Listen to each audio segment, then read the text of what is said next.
we've got a difficult topic in that it's not something that everyone thinks about, or when you do think about it, it's usually the guys bothering you saying, hey, you have to do this and you don't have a choice. And that's security. But when you look at what's going on in the world, we really have to start being conscious of security, and there are people out there that are working against us and looking at taking opportunity of disrupting what we do because it generates a lot of interest. And if you see what's gone on recently in the news, it's unfortunate, but that's kind of what's happening in the world. Anyway, so this session's about content security in the compound, and I've been very fortunate to have some very esteemed people here with me to talk about things that they're doing. And I'll just start with the introductions of Jason Taubman, who's Senior Vice President of Engineering with Game Creek. Mike Cronk, who's the VP of Core Technologies with Grass Valley. And Dan Turk, who's VP and Chief Engineer of NEP. So most of us work with their products or use their services, and so they are very key to having them on board with this efforts of securing our compounds and protecting our productions and the content that we create. So I just have, before we get into it, just have a couple of slides talking about what security is, and you can go on to the next slide. Okay, so we started this about a year ago. Scott Rothenberg, unfortunately, could not be here with us today, but Scott came to the SVG and myself with an idea of coming up with a way that we can start talking about security and taking steps that we can start improving the security and monitoring of our networks and equipment on site, because we've been starting to see this growing intrusion of malware and viruses, and it's been disruptful for productions. And so we've got this group together. There's some of the networks, not all of them. We've got some of the manufacturers, and again, Dome Productions has been also part of the facilities team that have been leading this effort. So for the past year, we've kind of really talked about what do we do, how do we do this. We've thrown a lot of things around, and so this session is really to bring all that to a culmination so we can tell you what we've been up to, what we're doing, and what we'd like to do in the future. I'll mention very briefly right now, but also at the end, that there is a breakout meeting tomorrow to discuss this in further detail, and Gary Olson, who will come up at the end, will talk more about that and lead that discussion. So I just assembled some very quick stats on security and why is this important. And when I started digging into this, I found that there's a lack of movement in security because everyone's kind of afraid of it, quite frankly. And a lot of companies don't really understand the impact of it. Yes, it doesn't produce revenue, but if an event happens, how much do you lose in not just lost revenue of that lost opportunity, but what's the damage to your reputation? And how much is that worth? So again, I've just collected some of these just so you can see that this is not a fleeting incident. The third point, happens over 2,244 times a day. There's an attack on someone's network. And that's every 39 seconds. It's crazy. It's, as soon as you blink, there's 10 attacks going on right then. And then the last bullet point on this, it takes an average 200 days, in excess of 200 days, to detect that there's an intrusion. So it's almost a year before you know that someone's been in your network. Isn't that crazy? So this is happening, and right now businesses have been slow to respond. Well, what happens when we have events that happen daily, weekly? The next slide here just has a few more of these. Again, the average life cycle from when it's detected to when they finally exterminate this is almost a full year. So again, it's really scary. And then most of us deal with email as our main point of communications. And you see, more than 90% of the intrusions happen over email. So again, this is real, this is now, these are things that happen every day in tools that we use every day. So again, that's why this group, I feel, is so important, because we really have to be proactive and start taking the stance of what can we do to manage this and reduce the possible interruptions that may occur with our productions. So again, I just wanted to bring up this introduction and kind of give you a general idea of what's going on. And I did talk about what the results are, and the next slide will start giving you an idea. So this is from 1 week ago. The city of Pensacola, Florida, had an intrusion, and they were trying to figure out what was going on, and have been in the process of trying to remedy the problem and address it. The next slide continues even more. The city of New Orleans, just last Friday, was hit with malware. So again, this is something that is happening now. It's real, and we really need to start taking some time to really understand what it is and what can we do as both businesses and as an organization to help each other out, because this is really going to take a collective effort. It's not one thing that any one person can do, because that's how big it is. Everyone has to get together, and each of us here have a piece.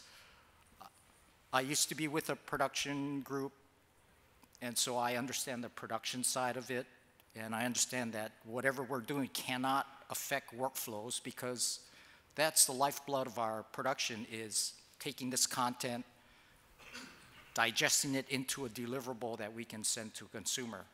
We rely on these gentlemen here and the products and companies that they represent to help us do that. So it's best that we all work together to come up with a formula of the solution.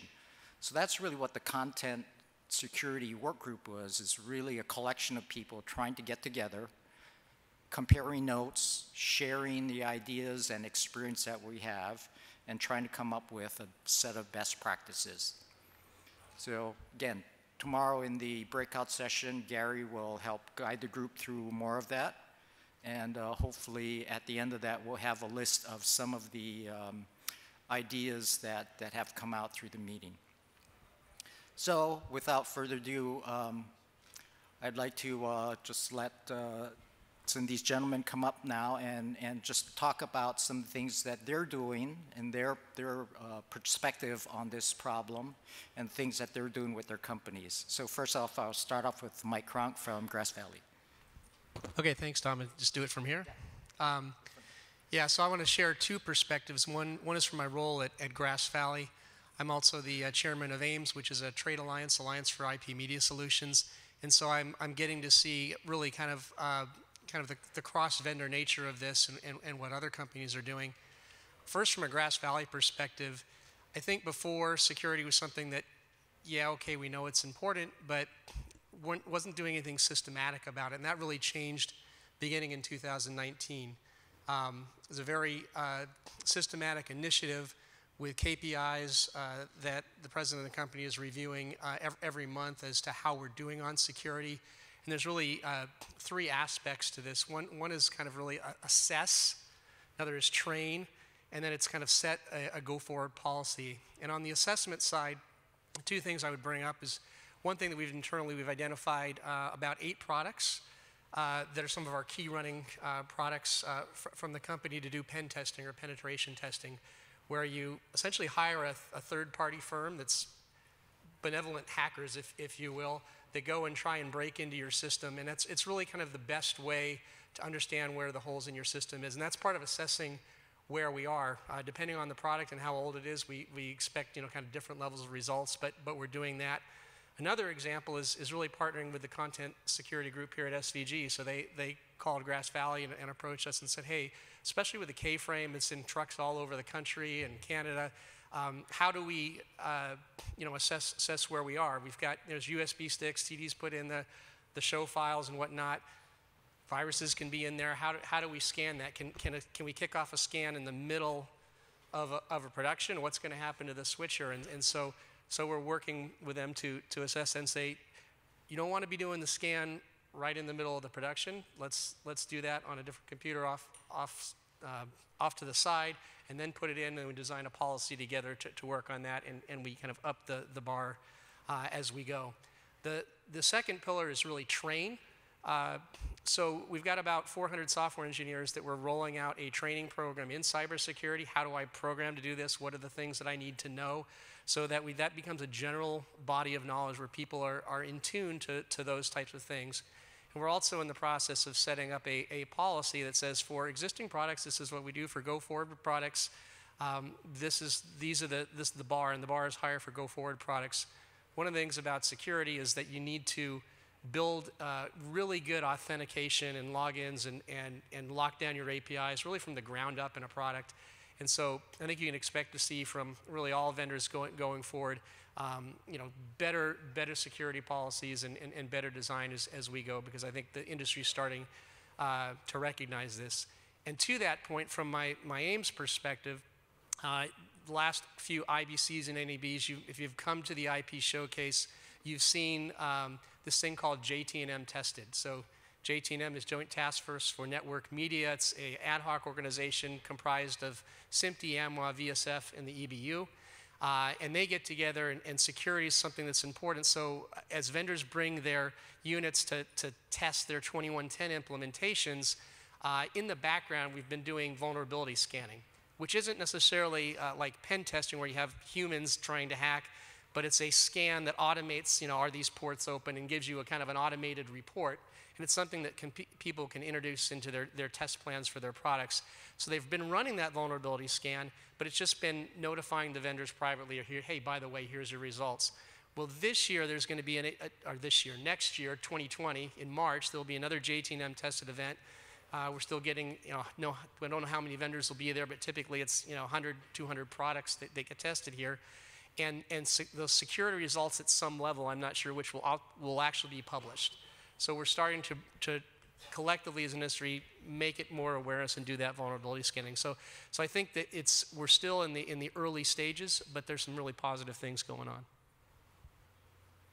Yeah, and so again, you hear from a manufacturer, but for most of us, we deal directly with the truck vendors, the facilities providers. And so they're the ones that have to take our questions and deal with us on site and try to work with the manufacturers. So we've got Jason here, will kick it off, follow up by Dan, but there's talk about their end of it and what they're doing to help us manage this, the risk. Hi there, Jason Taubman, SVP of Technology at Game Creek Video. Mike did a really nice job of sort of teeing up some of the issues. In the mobile truck business, we have found ourselves in possibly one of the worst positions from a security point of view. As Mike mentioned, one of the tools we use is penetration testing, and we've had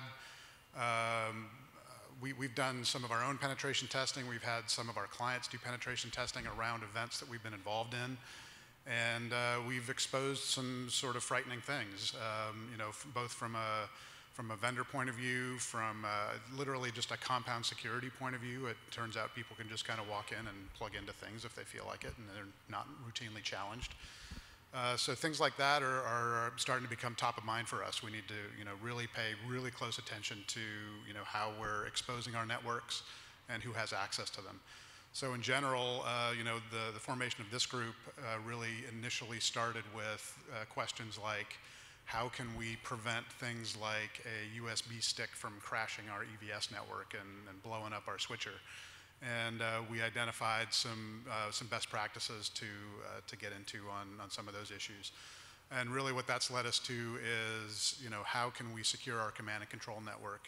And that's led us further to, what about our media networks that we're deploying over IP?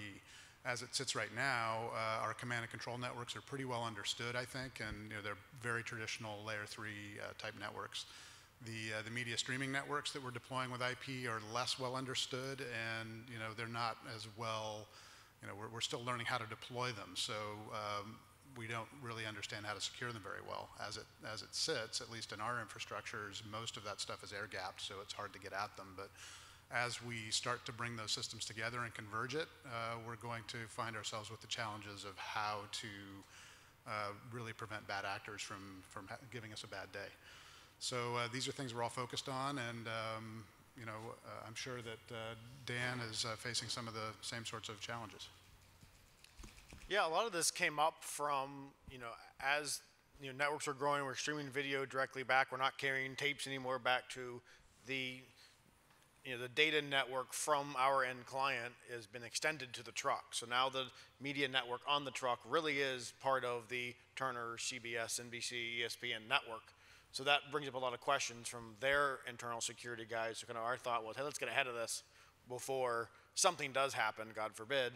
And now they're saying, why weren't you doing something?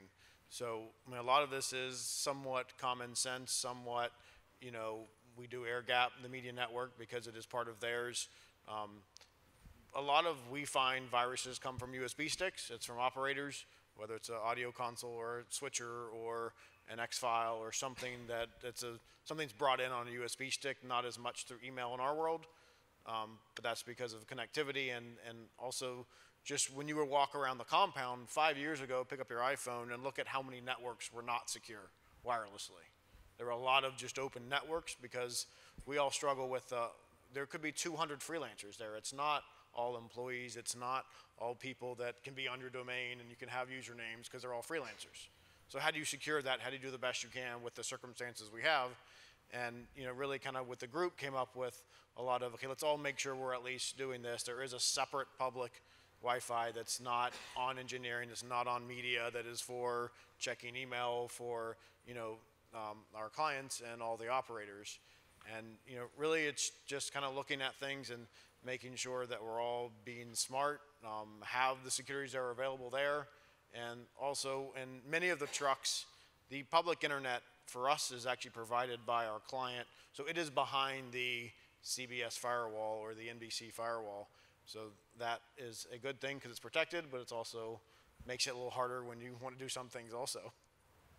And I would say in a couple of cases we've actually had, because our upstream internet is sometimes provided by the client, sometimes our client is advising us to issues they see on our network. They're saying, oh, we see some particular virus is coming from your direction, so you need to look into that, and they shut us down until we get it sorted.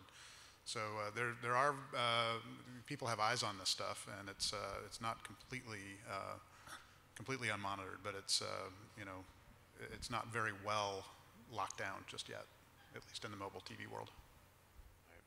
And it's, also for a lot of these events, they are doing penetration testing all the way into the trucks from, normally it's the network brings it in because a large event like a Super Bowl, what if they hack the Super Bowl? That's how many millions of dollars a second, that would be a target.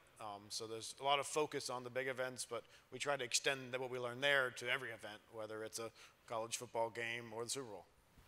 Yeah, and on the penetration test side, we've done that a few different ways. Game Creek we've done our own penetration testing. I mentioned the clients have done that.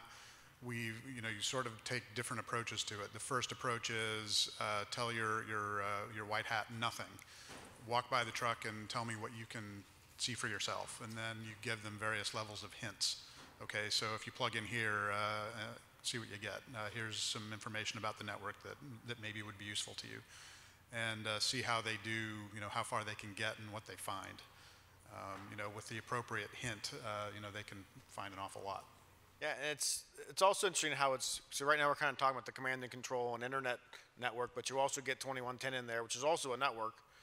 In our world, we purposely, at this point, don't have a need for 2110 to leave the truck because of bandwidth and compression that's needed. So it is air gapped, so you really can't get into the video streams from the public internet. Yeah, so thanks. So that gives you just a glimpse into what's behind the scenes of what it takes to secure content and the efforts that they're going through to implement this. So what we're trying to do is really take a lot of what they experience and digest that into a set of guidelines. And if you go back to my slide presentation, the second to the last slide, kind of gives you an idea of what's going on. So this is not just TV production, but this is across all business. The end user is now the weakest point, especially if they're a remote user. So that is the biggest threat that all businesses are facing, is if you have a person that's not sitting in your building and within the fence line of your business network, you are at risk, because one, you're not able to control what they do, what they surf, what they click on, and that's what has been bringing down a lot of these attacks have been the result of that. So it's really, again, something that we need to start paying closer attention to and start educating and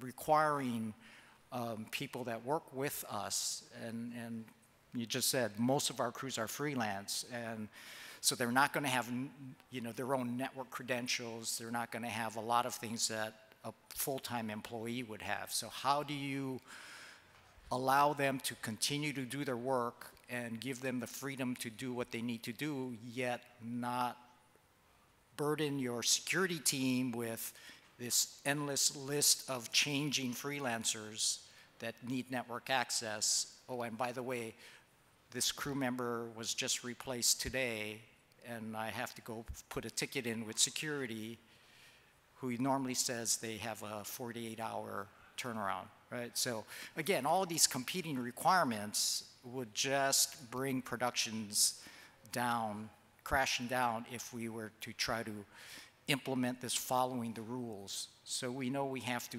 simplify that, and that's why we're all getting together, putting our heads together, and trying to come up with a set of guidelines that all of us can at least follow, that we know we're making the right step in the right direction, and hopefully simplifying the work not just from the production end, but also on the security and IT teams, so that they can continue to provide us those services.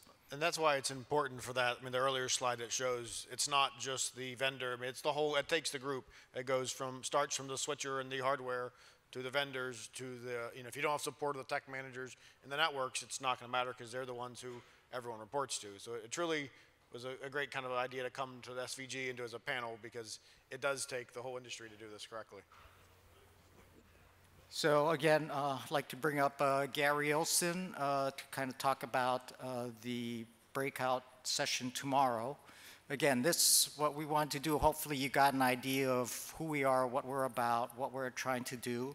And Gary, for us very fortunately, volunteered to help gather people together and share some ideas and offer up some suggestions. So, Gary? Well, I mean, it was a great panel. And as Tom clearly stated, every cyber guy will tell you that the bad guys are winning. And there's the technology side, as we talked about, that there's a lot of people in the world that are working on technology that helps cybersecurity, at the same time, what I call cyber hygiene. What's good best practice? How do you make sure that the people that you're working with, the freelancers, understand that you care about the content, you care about them, you don't want to send them home with a virus, you also don't want the pictures that they downloaded to come in and introduce a virus 15 minutes before game time. So tomorrow we're going to have a roundtable, and it's an open discussion with everybody so that we can come up with what we feel is an ideal way to address best practices that everybody can follow. At all of the major events, Super Bowl and Masters, all the networks hand out compliance requirements. Well, wouldn't it be great if we could maybe distill it down to a master set that everybody could follow and approve? Firewalls, technical, those are things that everybody does individually and collectively, but the policies and governance of how humans appear in the vehicles, how they behave, cloud, the cloud is totally and completely secure. Everybody that believes that, please raise your hand. Good answer, because a computer touches the cloud. And if a computer touches the cloud, it's on the internet. And if it's on the internet, it's exposed. So how do we make sure that they don't toggle out of the graphics program to check their email and then toggle back when nobody's looking? So policies, governance, it's not a legal thing, it's technical ops, and it protects all of us. Tomorrow, 10:45. Oh, thanks, Gary.